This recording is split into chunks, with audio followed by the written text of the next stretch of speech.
So hello guys, welcome back sa aking YouTube channel. Bale, may 8 subscribers na tayo. Yay! Thank you so much. Ngayon, ha-harvest ako ng 15 bags o 150 kilos na papaya. Pay-order kasi ako. Kaso, tinitignan ko kung kaya ba ng 15 bags, guys.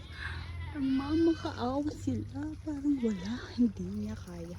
So, titingnan ko mamaya. Kukuha muna ako dito sa part na to. Tapos, pag-anon tayo. So, let's see guys. Samahan niyo ako. Tara! So, bale sabi ko kanina, uunahin natin doon. Pero napag-isip-isip ko, parang mas maganda unahin dito. Kasi napakahirap doon sa itaas. Wala pa naman akong kasama ngayon. So, tara, harvest na tayo. Tingnan natin kung ilan ang maha-harvest natin.